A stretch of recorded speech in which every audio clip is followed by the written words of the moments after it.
A new scheme has just been announced by federal Labor that's looking to cut the cost of mortgage and housing by $380,000. It's out there to help low and middle income owners to get into the property ladder with as little as 2% deposit. So what is it? Is it worth it? Who's it available to? And when can you start applying? In this video, we're going to break down everything you need to know about federal Labor's shared equity scheme and if you can apply, and even if it's going to be worth it, because there are some schemes like this in Australia at the moment, and a bit of a spoiler alert, they're a bit hit and miss. So Nathan, starting from the top, the shared equity scheme, what does it look like and who's it meant to help? So specifically designed to help up to 10,000 Australian home buyers get into the market for the first time. Typically it's for those that have small deposits, and the government will back up to 40%. So they'll contribute up to 40% of the property value, and will subsequently have a joint arrangement where they own the property with you in sort of a joint equity scheme.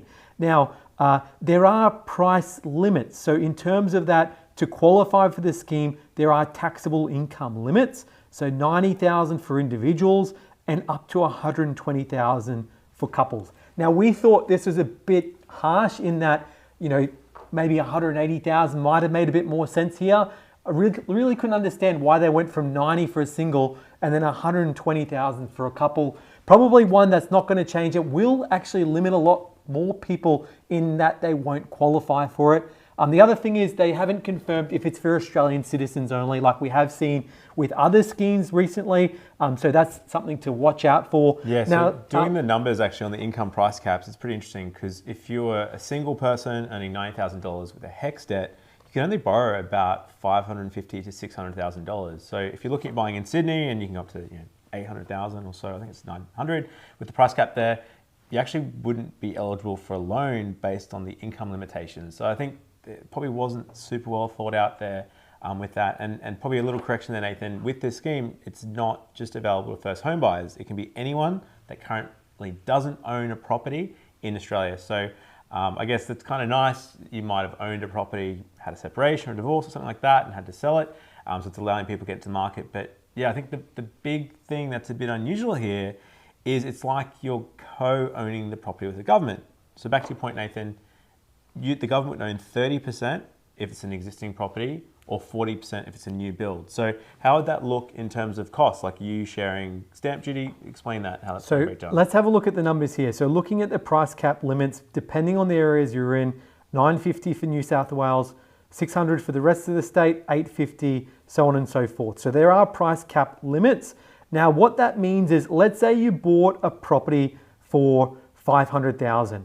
Now, on an existing property, the bank, on an existing property, you'd actually be able to borrow up to 70% of the property value, and the government would back you with 30%. So they'd effectively give you 30% where you're not paying a mortgage repayment on that, but they directly own 30% of the property from day one. So what that actually means is in the future, when you do look to release them, you actually pay them 30% of the increased value. So something to keep in mind. It actually does help because then you're only borrowing 70% of the purchase price. So from a lending point of view, it means you have lower ongoing repayments, but something to think about. Yeah, so this scheme actually exists in Western Australia. It's called Keystart, and it's the same thing where it's shared equity. You basically put in 2% of the purchase price to cover some of the costs. The government covers the rest. And unlike the first home loan deposit scheme where the government acts as kind of your guarantor and you still go through a regular bank, you might go through CommBank, NAB, etc. With Keystart, the government's actually giving you the equity and the lender. So I guess I can see here the upside is low deposit, you get in sooner, no lender's mortgage insurance, there's no account keeping fees, but unfortunately, because the government's your lender, they can choose the rates that they're paying. And based on the current market, you're paying almost 2% above what some of the details are there, based on this Keystart scheme. So this isn't obviously the same as the federal Labor, but it's a similar structure that the Western Australian government's had in place for a fair while. And it's interesting on that point, Jaden, you mentioned there, Labor actually claimed that the scheme will make money for the federal government, which will recover from that share equity scheme. So it's interesting to see how the WA, the Western Australian government does it, and how that actually might translate in what this scheme might look like. Yeah, for me, I think the scheme's going to be a little bit limited for a couple of reasons. Like a lot of first home buyers that we speak to, or home buyers, buying a home, especially the first home is a stepping stone. You might buy it, a small apartment, you live in it for a year or 2 years, 3 years, you'll rent out a bedroom, you might even rent out the whole thing and then turn it to investment property and do that sort of thing. But with this scheme, it's not clear if you can actually do that, because if the government is your co-owner and owns 40% or 30% of the property, then you have to ask their permission to potentially rent it out. You're going to share the cost of rates and the actual cost of owning a property, maybe even insurance. They're going to have to pay for 30% of that because someone, they own part of it. So I think there could be more limitations to this scheme than benefits for a lot of home buyers. So I definitely suggest a bit of buyer beware. If you're considering this scheme, you definitely want to compare it to, say, the first home loan deposit scheme or a guarantor scheme to see if it's going to make sense in your situation. And like we found in the past, 10,000 spots isn't a lot. We've seen it with the first home loan deposit scheme, where the scheme places were taken up earlier this year within 2 months. So they can go quite quickly. And also the fact that the qualifying criteria is very narrow. So like I said before, 120 grand for a couple, that's pretty low. There's not a lot of couples in that price bracket that we see coming through, because, two people on 60 plus income, that's pretty average full time.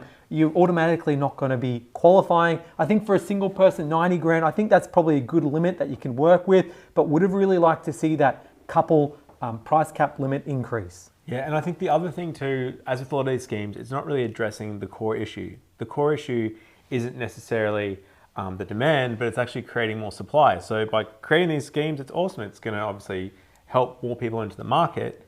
It's creating more demand, but it's not addressing the supply issues, which means for anyone that's wanting to buy in Brisbane, for example, under the $600,000 cap, is going to have potentially 10,000 more people looking at buying in the market. The other thing that the Grattan Institute, which is an institution that actually highlighted and proposed this scheme a couple of months back, is they actually said there could be issues with people, when they've kind of distorted this income bit in augmenting their income, I guess. And because like Nathan said, for a couple earning $120,000, if you're in Sydney, a lot of couples might be earning on average more than that. So they said in this example, a couple who might exceed that income threshold might opt for a partner to drop out of the workforce to qualify, take less shifts, and potentially distort how the income works there to make themselves eligible for the scheme. So I think there are lots of good things, obviously saving the lender's mortgage insurance, being able to get into the property market quicker, having, I think there's a lot of good happening in the scheme, but some of the downside there really needs to be considered. And I think the last thing here that we would have loved to see is that there seems to be a lot of schemes going on. You've got the first home loan deposit scheme, first home super saver scheme. You've got this new scheme that's being proposed. It would have been nice if they looked at the holistic view of all the available schemes on the market and maybe took a little bit of a better approach and said, well, how can we tweak the existing schemes we've got going on at the moment? We've talked about the first home loan deposit scheme only available for Australian citizens. Maybe opening that up to permanent residents could have been another solution that could have opened up the opportunities for a lot more people. Maybe removing the limits. Now they're only going to do, what was it, 35,000 in this new scheme. So it feels like there's more and more schemes coming on, but maybe it's not really going to help that many people, especially with the limitations there. So something that'll be interesting to see how this plays out. As always, here at Hunter Galloway, we help home buyers get home loans approved. So if you're looking for a mortgage broker, there's absolutely no cost for our service. So hit us up at huntergalloway.com.au or call us on 1300 088 065, and we'll see you next time.